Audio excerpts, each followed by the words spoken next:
హర్షవర్ధన్ రెడ్డి గారు మీరు చెప్పండి. అంటే హైదరాబాద్ కావాలనో లేదంటే కృష్ణా జిల్లా ఇవన్నీ చూస్తుంటే ఇదన్నా కొత్త కుట్రలాగా ఏమన్నా అనుకుంటున్నారా, లేదంటే అక్కడ వాళ్ళకు లబ్ధి చేకూర్చడానిక, లేదంటే వాళ్ళ స్నేహితుడు కేసీఆర్కి ఏమన్నా లబ్ధి చేకూర్చడానికి వాళ్ళు ఏమన్నా ఇట్లాంటి రాజకీయ వ్యూహం ఏమన్నా తీసుకున్నారా అనుకుంటున్నారా?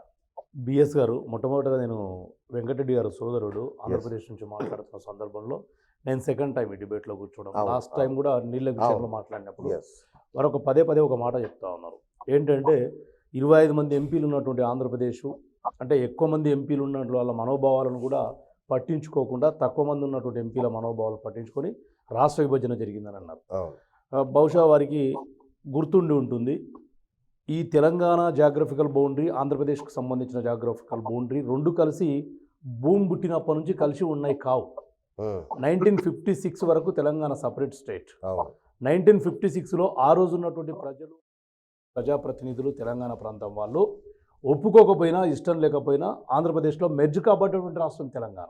ఓకే, ఇలా డిజిట్ను అంటే పార్లమెంటు మెంబర్ల సంఖ్యనో లేకపోతే అసెంబ్లీ మెంబర్ల సంఖ్యనో మనం పనంగా చూపించి మాట్లాడడం తగదని. ఇప్పుడే కాదు, ఎప్పుడైనా కూడా వారు నేను సెకండ్ టైం కాబట్టి ఇన్వాల్వ్ అవుతాం. రైట్, ఇది ఒక జాగ్రఫికల్ బౌండరీ కలిసింది అక్కడ. మాకు ఆ రోజు అయిష్టంగా కలిసినాం కాబట్టి మాకు కలిసిన తర్వాత కూడా ఆ 610 కానీ ములికి నిబంధనలు కానీ నీళ్లలో జరుగుతున్నటువంటి అన్యాయం కానీ ఇవన్నీ కూడా ఇవాళకండి తెలంగాణ వచ్చిన 10 ఏళ్ల తర్వాత కూడా నీళ్ల పంపకం ఆంధ్రప్రదేశ్ పేరు మీద జరుగుతుంది కానీ తెలంగాణ పేరు మీద జరగట్లేదు. దీనికోసమే కదా మేము ఆ రోజు ఉద్యమం చేసింది. సో అది వారు వెనక్కి తీసుకోవాలి. నేను రిక్వెస్ట్ చేస్తా ఉన్నా వారిని సోదరుని, ఎందుకంటే ఆ నేపథ్యం వేరు.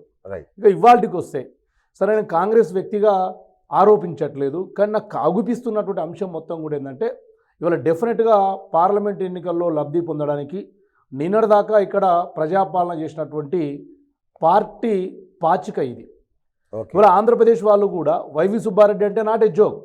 వైవి సుబ్బారెడ్డి గారు చెప్పినటువంటి ఒక లీక్ అనుకోండి, స్టేట్మెంట్ అనుకోండి, అయాచితంగా మాట్లాడిన మాట అనుకోండి, దేన్నైనా మనం అనుభవించుకుందాం.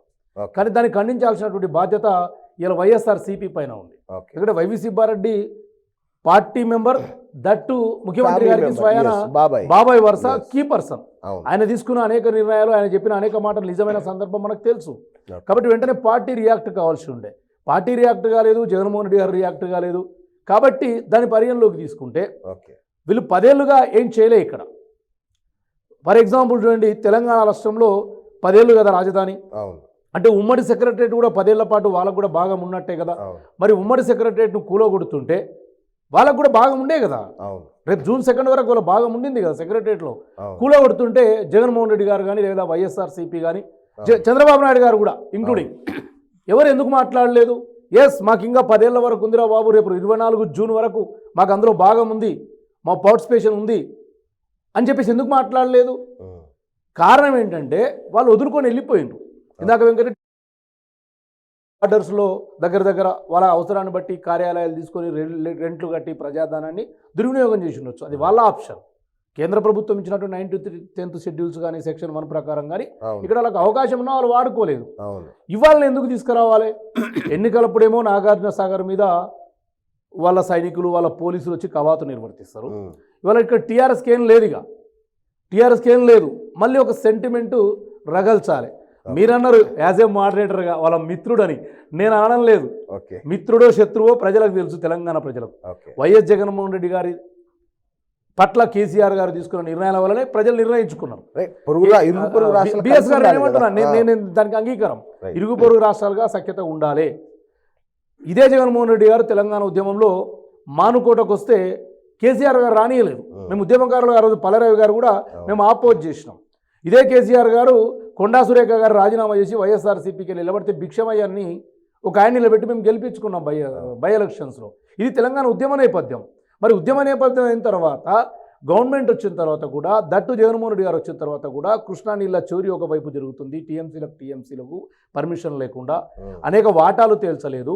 ఇవన్నీ జరుగుతున్నా కూడా పట్టించుకోని వ్యక్తి ఇవాళ మాకు హైదరాబాద్లో ఇంకొక 5 ఏళ్ళు ఏం చేస్తారు? 5 ఏళ్ళు కాదు, 50 ఏళ్ళు ఇచ్చినా ఏం చేస్తారు వాళ్ళు? ఈ 10 ఏళ్లలో ఏమైనా చేసిర్రా? చంద్రబాబు నాయుడు గారు ఫస్ట్ 5 years ఇక్కడ ఉండేమన్నా ఒక సంతకం మీద, ఫైల్ మీద సంతకం పెట్టిండా హైదరాబాద్ నగరం బొడ్డున ఉండి? వైఎస్ జగన్మోహన్ రెడ్డి గారు ఈ 5 ఏళ్ల కాలంలో ఎప్పుడైనా హైదరాబాద్లో ఉండి పరిపాలన చేసిండా? రైట్, వెంకటరెడ్డి గారు లైన్లో ఉన్నారా? నేనేమంటున్నా అంటే వాళ్ళు ఎక్కడ, వాళ్ళు కానీ వాళ్ళ మంత్రులు కానీ ఎక్కడ హైదరాబాదును పరిపాలన కోసం కానీ లేదా మా రాష్ట్ర రాజధాని మాకు కూడా ఉందనే ఓకే ఒక ఎక్స్పోజ్ ఎక్కడ చేయలేకపోయింది. రైట్ రైట్ వివిధ కారణాలు ఉండొచ్చు. Right. వాళ్ళు మాది ఎప్పటికున్న హైదరాబాద్ కాదు కాబట్టి మేము ఆంధ్రప్రదేశ్లోనే ఉంటామని వెళ్ళిపోయినరా, లేకపోతే హైదరాబాద్లో వాళ్ళు ఉండడానికి వాళ్ళకున్న అలిగేషన్స్ ఏమైనా ఉన్నాయా?